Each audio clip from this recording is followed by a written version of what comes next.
Olá, vou informar para vocês 5 informações importantes e depois uma sexta informação. Eu não tenho por costume fazer anotações, quem conhece meu vídeo sabe, meus vídeos sabe, eu gosto de falar de improviso, mas aqui eu tive que anotar porque é importante, tá? Primeiro, meu nome é José Ricardo Adam, advogado especializado em Direito de Trânsito, atendo em todo o Brasil, minha OAB é de São Paulo e Paraná. No meu site doutoradam.com.br você tem as minhas informações, tá? Vamos lá, primeira coisa importante que você tem que tomar cuidado é cuidado com o seu defensor.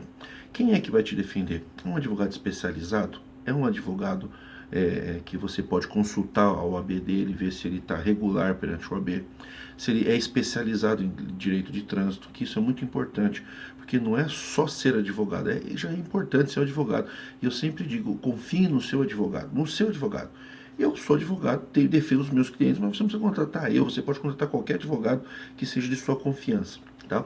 O processo é eletrônico, o advogado pode, em qualquer lugar do Brasil, ele pode ajuizar a ação, porque não tem audiência, inclusive, tá? Então é um advogado de sua confiança, ok? Mas tem que verificar se quem vai te defender ele é leigo. Se ele não é advogado, se ele é especializado, é um profissional especializado, mas se tem um convênio com o advogado também. Por quê? Porque se você fizer uma defesa administrativa mal feita, você vai contaminar o processo. E tudo que você falar que é errado no processo administrativo, você vai trazer prejuízo para o processo judicial depois, porque o procurador do Detran vai usar tudo que você falou de errado para te prejudicar lá.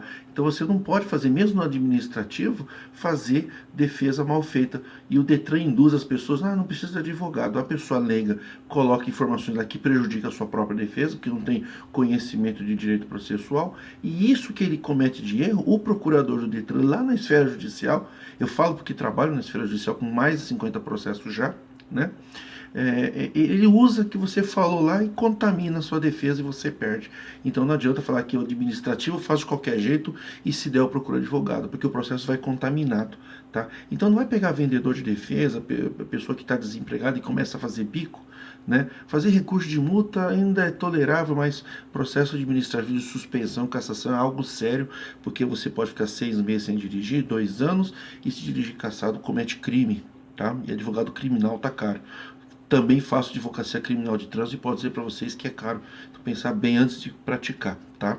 Indicar no prazo. A indicação de condutor, sempre o Detran impede a indicação fora do prazo rígido.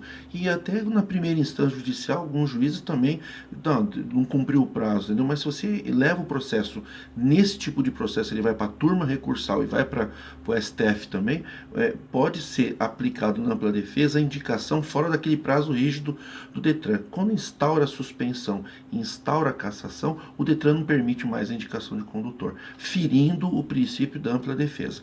Então, no processo judicial é possível, e tenho casos e mais casos judiciais que são definidos de plano a indicação de condutor fora do prazo do Detran. Com isso você anula milhões de processos de suspensão, inclusive processos de cassação também de 2 anos de CNH. Pessoas que têm necessidade de trabalhar com o carro, não é só motorista profissional, é pessoa que precisa trabalhar com o carro.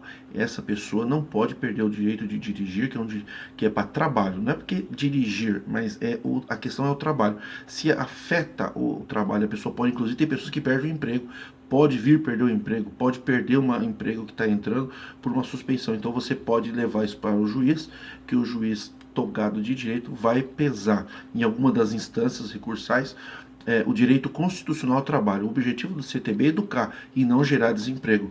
Mas para o Detran isso daí não significa nada no rito administrativo. E nem judicial. Por isso tem que ter um advogado militante, batalhador e guerreiro para enfrentar na via judicial também, que não é tão fácil. Tá? No processo judicial, nem sempre o Detran responde. Entrem no site Reclame Aqui Detran. Reclame Aqui Detran. Pesquise no Google e entre no site Reclame Aqui. Se você somar todos os Detrans do Brasil, tem mais de 1 milhão de reclamações. Nenhuma resposta. Acredite se quiser, nos processos judiciais, muitos processos o procurador Detran responde. Mas tem muito processo que o procurador nem responde. Eu já tenho 2, que já passou mais de 2 meses, o procurador não respondeu. Eu vou pedir para o juiz, vou me manifestar com uma petição interlocutória, pedindo para o juiz decretar os efeitos da revelia. Se não responde nem no judicial, muitas vezes, o que dirá na esfera administrativa, sem atentar aqui contra a dignidade do procurador, que são pessoas de liberdade e idoneidade. O problema é o sistema do Detran, que é um sistema falho, na minha opinião. Tá? E como é o processo judicial, eu anotei aqui explicar. É o seguinte, o mais importante que as pessoas precisam entender, e aí é o meu item 5 e item 6, é o seguinte. No processo administrativo, o Detran já orienta no site, não precisa de advogado, faz questão de colocar isso. Eu acho que a OAB deveria entrar com uma ação e pedir para tirar essa informação, porque isso, sabe a impressão que fica? Dispensar o advogado como se o advogado fosse um problema. De forma alguma. O advogado é uma pessoa que estudou justamente direito processual para defender as pessoas. Quando você vê no processo de trânsito administrativo, que eles convidam o leigo para se defender sem advogado, o leigo, né, quando eu falo leigo, eu não falo porque não estudou, mas o leigo é aquele que não tem instrução em direito. Menos de 1% dos agentes de trânsito e daqueles que autuam, eles têm bacharelado em direito. Mas tem muitos que têm, mas a maioria não tem.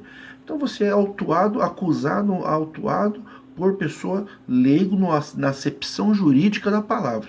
Tá? Mas tem muitos profissionais bons, agentes de trânsito, que são pessoas muito honestas, inclusive. Não se pode sair por aí xingando e ofendendo a moral de todos os agentes de trânsito. Tem muita gente honesto, tá? E aí tem quem que vai te julgar? Quem vai te julgar é o funcionário do Detran, que é do próprio órgão, daquele que autuou. Aí você perde, né? Aí você faz um recurso. Quem que vai julgar os teus recursos na JAR e no CETRAN? São pessoas que estão ligadas de alguma forma ao órgão de trânsito, que foram indicados por eles. Quem é o chefe do Detran? Cargo político.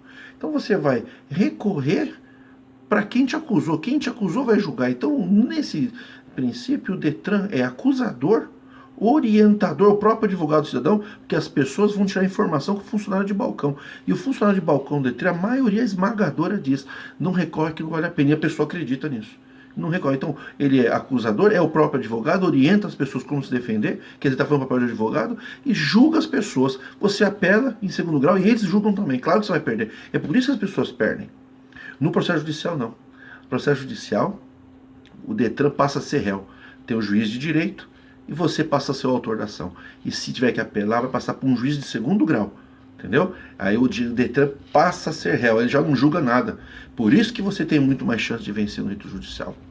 Ok? Um abraço, Ricardo Adam, @gmail.com. Se precisar de alguma dúvida, até mesmo advogado, precisa de ajuda para defender outras pessoas, eu estou aqui para isso também. É um canal de elucidação e dúvidas para o cidadão de bem. Nem todo mundo que é acusado merece ser condenado.